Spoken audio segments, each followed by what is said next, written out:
houve várias entidades como a Comissão Nacional de Eleições, a Associação Nacional de Municípios, a ANAFRE, a alertarem o Parlamento para o facto de estarmos a alterar a lei eleitoral a menos de um ano das eleições, e aquilo que nós constatamos, e esta é a posição do PSD sobre esta matéria, é o seguinte: não foi aprovado a possibilidade obrigatória de os tribunais fiscalizarem a identidade e as assinaturas dos grupos cidadãos eleitores. Era uma exigência do PSD e nenhum partido aprovou essa exigência.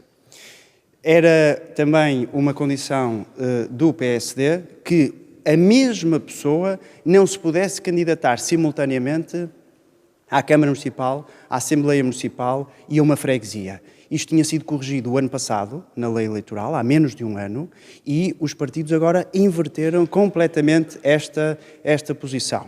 Portanto, o Partido Socialista, que tinha uma posição há menos de um ano, tem uma nova posição hoje, portanto, tem uma posição zero. Em termos de convicções, zero.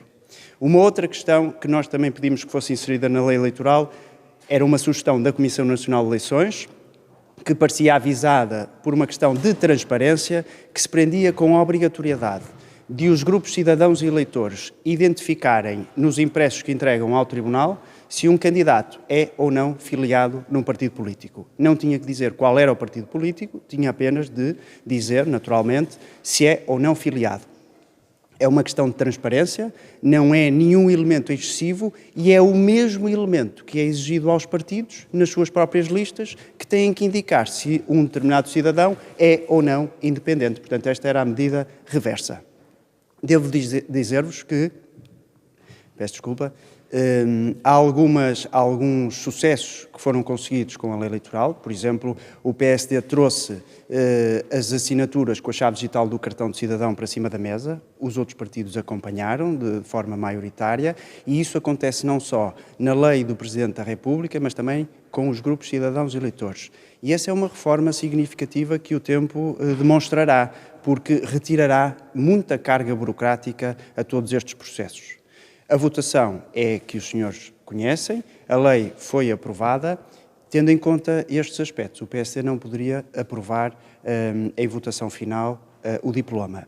Tentamos até à última da hora, apresentamos duas propostas de alteração, tentamos convencer os outros partidos para que essas propostas fossem aprovadas, e isso poderia ter invertido o nosso sentido de voto, até para um voto eventualmente favorável, teríamos que ponderar naturalmente, mas não foi possível. E, portanto, esta é a lei que temos e é a lei que será aplicada nas próximas eleições autárquicas e daqui para a frente até que seja novamente alterada. Sim, aquilo que nós pedimos é que a mesma pessoa não se possa candidatar simultaneamente, e não estou a falar de grupos cidadãos e eleitores, isto vale para os partidos políticos também, a mesma pessoa não se possa candidatar simultaneamente à Câmara Municipal, à Assembleia Municipal e a uma freguesia. Acho que não é racional que a mesma pessoa seja candidata a tudo. E, portanto, isto tinha sido corrigido na lei do ano passado e agora reverteu-se novamente a lei com a conjugação sectária do Parlamento que o permitiu. A outra proposta que apresentamos era a da filiação dos independentes, ou seja, indicarem, quando entregam os papéis ao Tribunal, se são ou não filiados no partido. Não tem problema nenhum serem filiados no partido, mas por uma questão de transparência seria avisado que essa informação fosse conhecida. Não teriam que indicar qual era o partido e é na exata medida reversa daquilo que acontece com os partidos, porque os partidos também têm que indicar nas suas listas se têm ou não independentes. É exatamente a mesma coisa, mas ao contrário.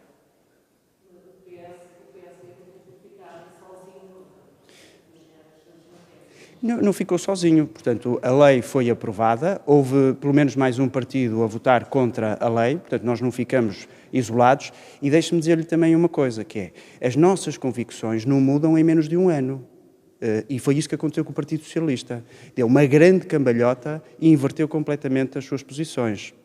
Agora, deixe-me também dizer-lhe que, muito por força da pressão do Partido Social Democrata, alguns erros graves que iriam ser introduzidos na lei foram mais ou menos atenuados. Agora, há um aspecto que eu acho que os portugueses perceberão, que é absolutamente incompreensível, que é nós dizermos que o Tribunal verifica a identidade e as assinaturas de grupos cidadãos e eleitores, se quiser, não é obrigatório, é se quiser. Como é que nós podemos confiar num processo eleitoral quando nós temos esta situação que é completamente aleatória? E, portanto, reduzimos as assinaturas, portanto, isso foi aprovado e o processo é mais fácil ainda do que aquilo que era, e ao mesmo tempo dizemos que o Tribunal não tem que verificar nada. Se quiser, verifica. É isto.